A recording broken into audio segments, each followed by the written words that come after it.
Basically, I want to write a good story that they will enjoy reading.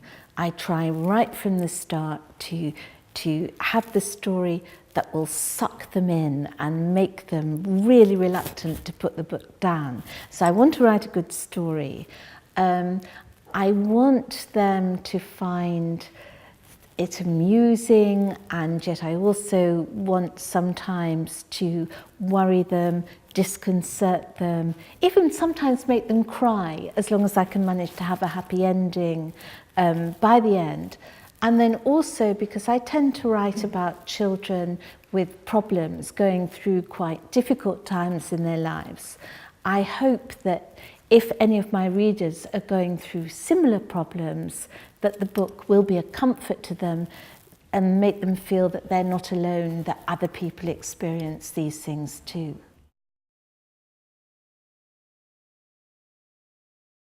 I was writing very simple short stories from when I was about 6 years old.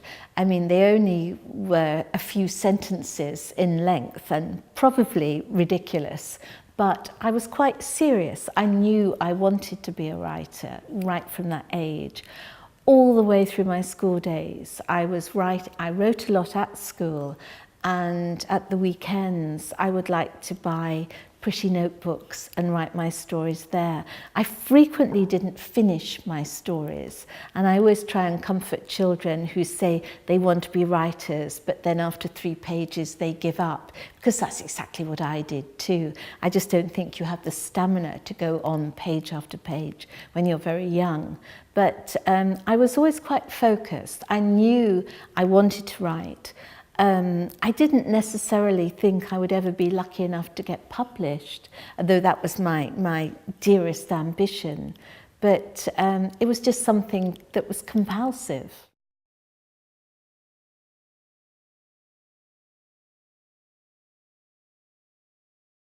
I think deep down, children say the same. They have the same fears, the same worries. They laugh at the same things.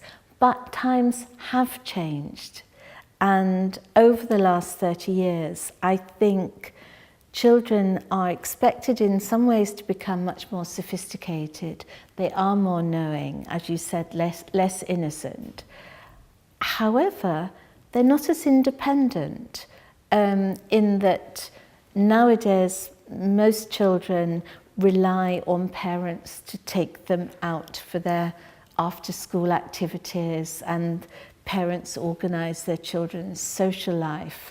And so children are very much protected in many respects, and yet also feel that they know absolutely everything. It's a very difficult contrast, and I think it's quite hard to be a child now, because I think the worst thing of all for young teenagers is that they are expected to be cool and to be totally relaxed about doing all sorts of things, and to present themselves as stylish, polished young people, when no matter how lovely the veneer of somebody is, inside you're terrified that people will notice your spot, or worried that your friends have got boyfriends and you haven't. I mean, the teenage years, the early ones, are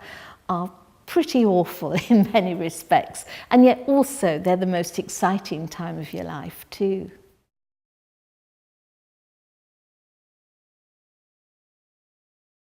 I think particularly parents can get worried and protective of their children and don't want them to read about really quite troubling situations. I think children nowadays, because they've watched television, because there's a lot more openness, I think they know about almost every troubling situation. And these are the sort of problems I like to write about, and I think children like to read about kids going through tough times. But I try, obviously, I never have a lot of violence in my books. They're not ultra explicit. I don't want to disturb or worry children too much, but I do think as long as you're sensitive in your approach, you can really deal with almost any subject. À quel âge avez-vous fait votre premier livre?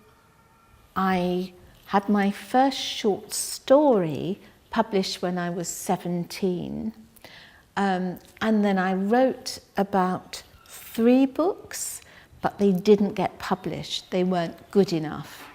But I carried on writing, and when I was about 23, 24, I had my first book published. And that was wonderful, to go into a bookshop and see a book with my name on it. That was a very special moment for me. Quand vous avez écrit vos livres, de quoi vous étiez inspiré? I get inspired by all sorts of things. Sometimes, like for my latest book, which is going to come out in January, which in France is going to be called Millie Plume. I went to a special museum which tells you all about children in the past, in the 19th century, who couldn't be looked after by their mothers, and they were put in this special institution and brought up very strictly and punished severely if they were naughty. And I thought it would be very interesting to write a book about a girl in this situation, but a naughty girl who answers back, and then one day she runs away. So I get ideas from all over the place. Another of my books, which in France she is called Jenny Bay. In England, she's called Tracy Beaker. And she's a girl in a children's home, and she's desperate for a family to come and foster her, to look after her. And I got that idea because in a newspaper, I saw some pictures of real children who wanted to find homes. And I thought, what on earth would it be like to be in this situation? Lovely if somebody comes forward to look after you, but absolutely horrible and humiliating if nobody is interested in you. And so that's how I got the story for Jenny B. So really, it's all different things that happen to me. It just sparks something off in my head and I start writing. Est-ce que vous vous êtes inspiré de votre jeunesse?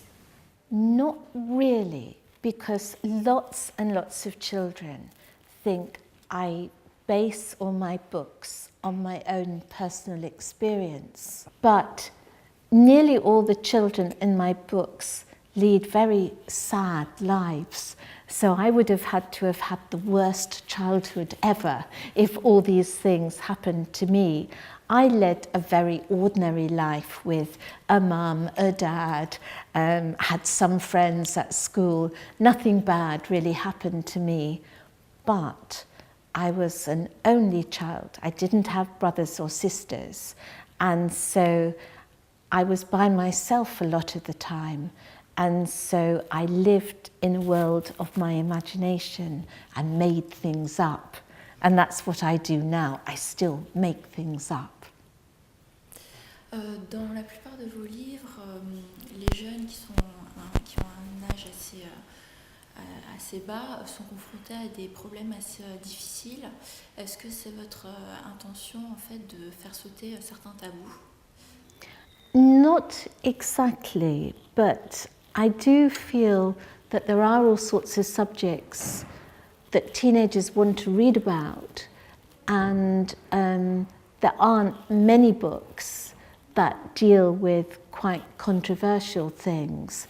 And I wanted to find ways that that parents and teachers and librarians would not object to a story, but to show teenagers that you are finding out all sorts of things about yourself at this stage and having to deal with all sorts of things that could be problematic, but that this is just part of a normal life and normal development. And I wanted to reflect how teenagers often are. It's quite difficult because if you listen to the average 14-year-old and what they're saying to their friends, it's often not fit for adult ears. And if you put exactly what they're saying, let alone what they're doing, it would not be publishable in a book for young people. So you have to approximate things. You have to try hard to get across something that teenagers will recognize and will think, yes, this woman knows what she's talking about. But sometimes it's as if you're walking a tightrope. You have to be really quite careful what you say.